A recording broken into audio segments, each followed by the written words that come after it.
What's happening, fellas? I'm back for my 7,000-mile, 6-week trip around the entire eastern seaboard to about 80 different stops. And this is part of the fruits of my labor for my adventure that I get to share with you guys. This is an absolutely stunning dime piece. This is a all-original Kawasaki 400 Deluxe. This came from the factory, limited production model with the factory backrest, the factory saddlebags with the chrome rails around it, the turn signal located on the back, the full fairing, and the crash bars. This thing is 100% original. It's in mint condition, has an original brown saddle on it, and there's somewhat of a cult following on these bikes, and for good reason. They were originally built by Kawasaki as reliable, inexpensive, affordable transportation, and in fact, during the gas crisis in the 70s. So I actually Googled KZ400 and I found this brochure right here. Check this out. It says, think even smaller, and it shows it with a Volkswagen Bug, which is kind of cool. The original MSRP price was $995 for this bike. You could buy one brand new, let's see, 1974. What does that make it, 36, 37 years ago? Actually, 47 years ago. Oh, it's almost 50 years old. This bike will be 50 years old in less than 3 years. So the ad says here, the brochure says, think even smaller. Some 20 years ago, the idea of thinking small to beat the cost of transportation turned a lot of heads around, and rightfully so. It was an idea whose time has come. But today, even thinking small can cost you plenty. We don't have to tell you about inflation. Today, it's timely to take thinking small a step further. Now it's smart to think even smaller about the size of a Kawasaki motorcycle. Compared to car costs, price, mileage, and maintenance, a Kawasaki will let you ride through inflation without bending your budget out of shape. So really cool article here from Kawasaki. And there's also a link to a website you can check out, KZ400.com. And I'll read you an excerpt from the Kawasaki KZ400.com website. And while I do that, I might as well add, if I didn't already tell you, we didn't buy one KZ400. We didn't buy one. Did we buy 6 or did we buy 9? I don't remember, but here's 4 of them right here, and there's a bunch more coming down the pike. And they are all really cool classic bikes that have stood the test of time, the design. This one over here has got the Enduro dual-purpose tires on it, and this red and black one under here, the lighting's not very good, but this thing just sparkles like a diamond under the sun. So this article was written in memory of Odd Ivar Beckeland, and it starts by saying passion. That's what it's all about. That burning sensation deep inside us all, driving us on, defining who we truly are. It's that feeling when you turn the key and kick the bike into gear, when the engine roars like an untamed beast and the wheels start turning. It's that feeling when you hit the open road and watch the world pass by at blazing speeds, and the only thing that truly matters is the sound of your engine and the touch of the wind gently caressing you, whispering in your ear. It's a feeling like no other. It was that passion that made my father create this website, allowing him to share all his knowledge about the KZ400 with the myriads of enthusiasts out there who need a helping hand in getting their old Kawasaki's back on the road. I never quite realized the importance of the scale of the work he did maintaining this site and providing help for others. It just looked like your everyday hobby to me. But following his death on January 13th, I've come to realize that what this work meant, not only for him, but for so many people around the globe. Even to this day, he still receives many emails a day regarding motorcycle parts, restoration tips and whatnot. And to me, it only goes to show what incredible knowledge and skill his father possessed. Even though he's gone, the site still remains here as a testament to his passion for the KZ400 and to make sure his work lives on. The site itself will remain for the time being, as it would be, may his soul ride the open road forever, Ole Beckeland. So the first KZ400 hit the showroom rooms in 1974 and was the first 4-stroke model to follow the Z1. In the USA, Canada, Australia, and New Zealand, it was named the KZ400, and the rest of the world, the Z400.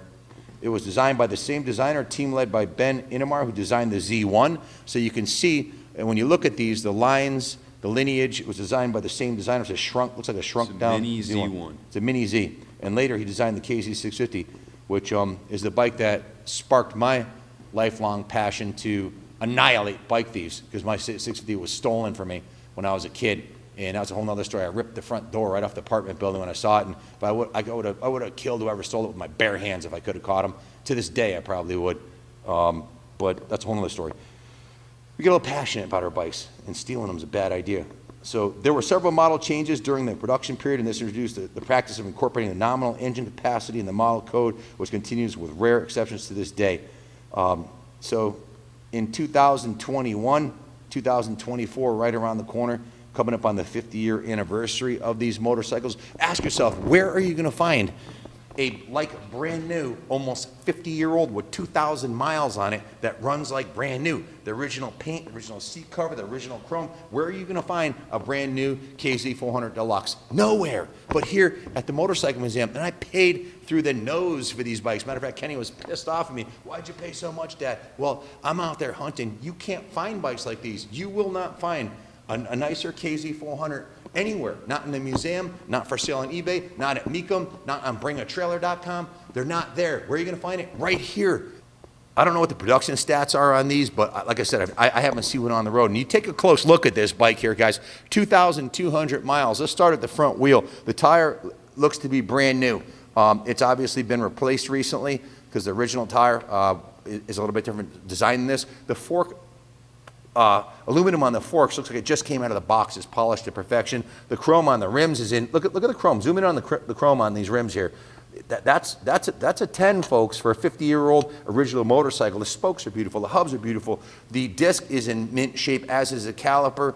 The rotor, the master cylinder is in mint condition. The forks, there's no degradation of the chrome on the fork tubes. The turn signals are mint, as is the headlight. And this fairing, guys, this is unobtainium, a 50-year-old production KZ400 Deluxe fairing with the matching pinstripes and the original windshield in mint shape. Are you going to find another one of these? I'm going to straight up say no. I've never seen one. And if you find one nicer than this one, you better buy it, because you'll never come across a nicer one.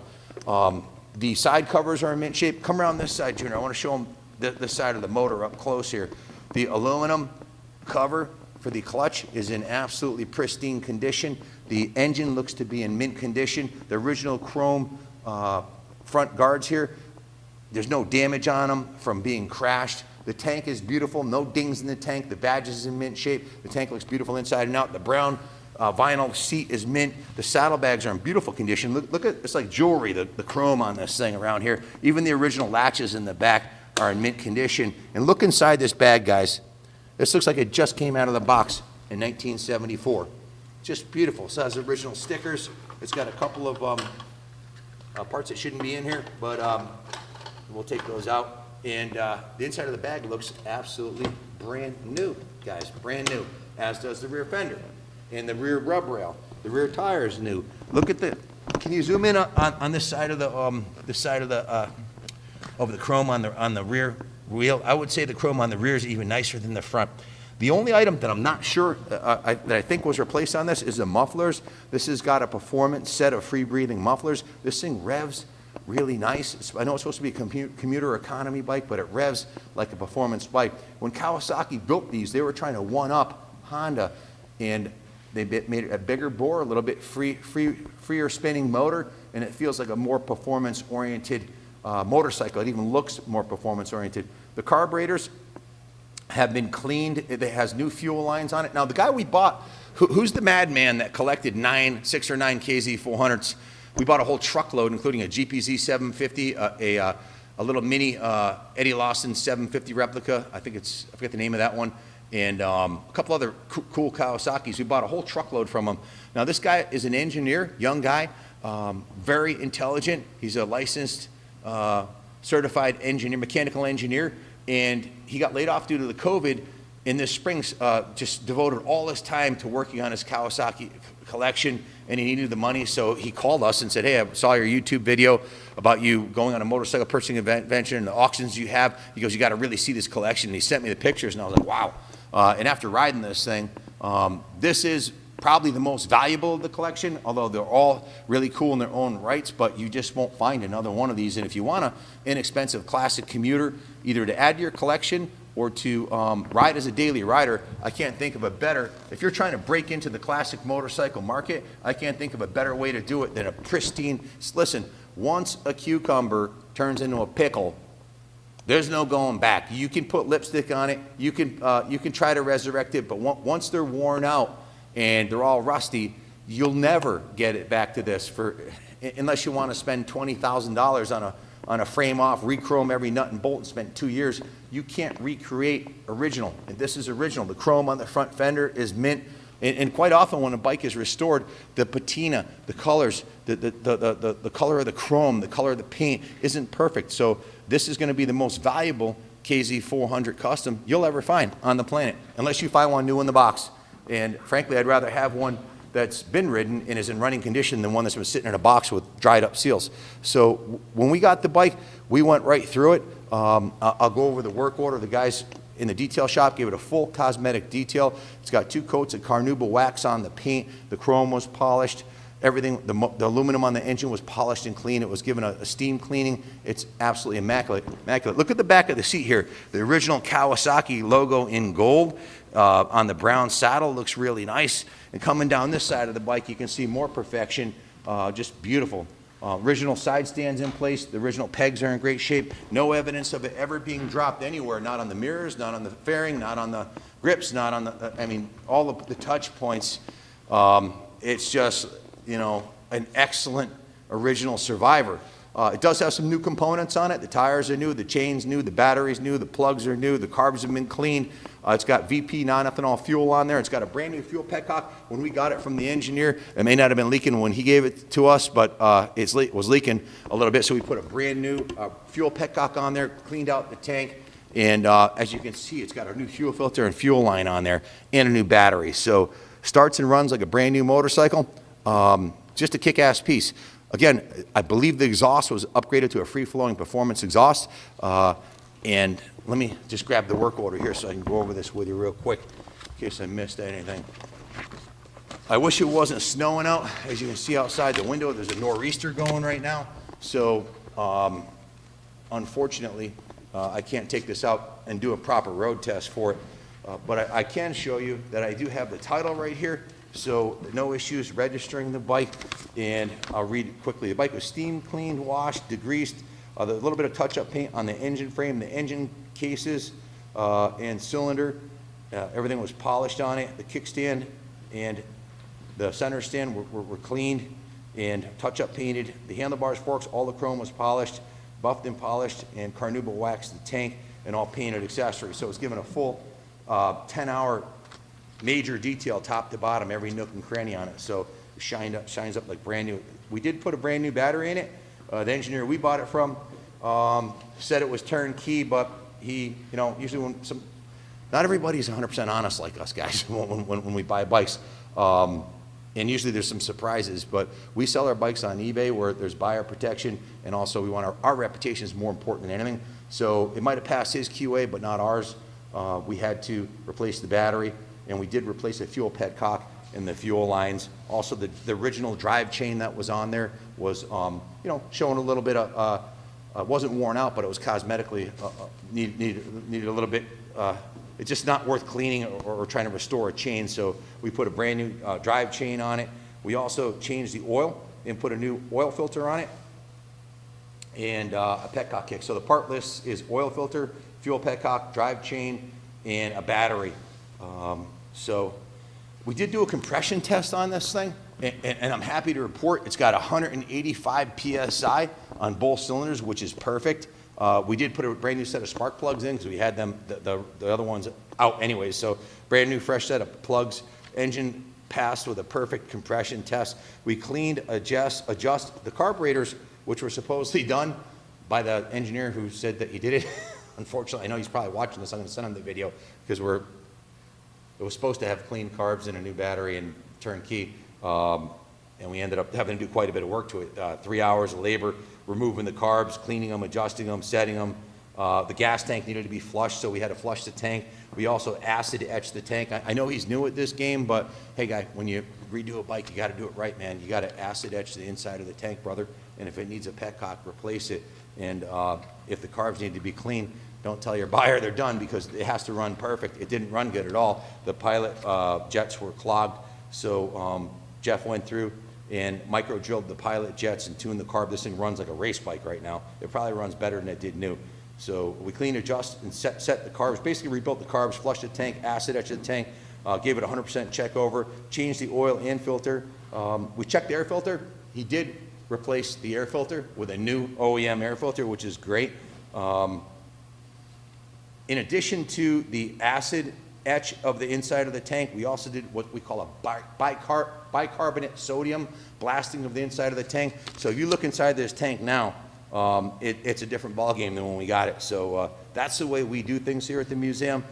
We also replaced not only the petcock, but added new fuel filters and fuel lines and put VP 110 non-ethanol fuel. Guys, you can't be putting pump gas in these vintage bikes with the carburetors, letting them sit. Maybe, in fact, the engineer we bought it from did clean the carbs 6 months ago, but he had pump gas in it. You got to run ethanol-free fuel. It can sit for 10 years of the ethanol-free fuel in there. It'll be fine. So our service department put a full day into it, a full 8 hours getting it up to our standard, which is going to be your standard when you're going to get it. You're going to get a bike that needs nothing. The detail shop, 10 hours. It's 18 hours of labor, guys. At $90 an hour, that adds up. But this one's done right. So we've got a close to $2,000 work order, parts and labor invested into taking a bike that was perfect by someone else's standard and making it perfect by our standards, you know? So she's ready to go. She's ready for another 50 years of fun. Honestly, I would not hesitate to get on this bike and ride it cross country tomorrow, straight up. They're very fuel efficient, very reliable. Japanese Kawasaki's of this era are when they're in this mint shape right here, are notoriously reliable. It has a center stand on there, which is nice for cleaning the rear wheel or lubing the chain. You just push this down. I don't want to do it and mess up my wood floor, but you get the idea. So got a gaggle more of these KZ400s starting out. I wanted to start out with one of my favorites, the custom, because I just know how rare this thing is. And it's totally sorted out. And God, I wish I could go ride it, but it's snowing. Thanks for watching. Stay tuned. More good bikes coming your way. And as always, God bless America.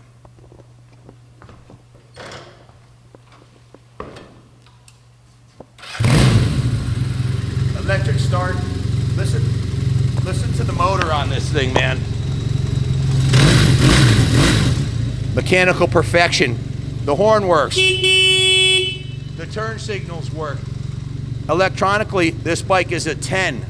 Right signal, left turn signal, rear brake light, foot brake light, hand brake, high beam, low beam, all your idiot switches in your back. Look at the gauges on this thing. The gauges are like brand new.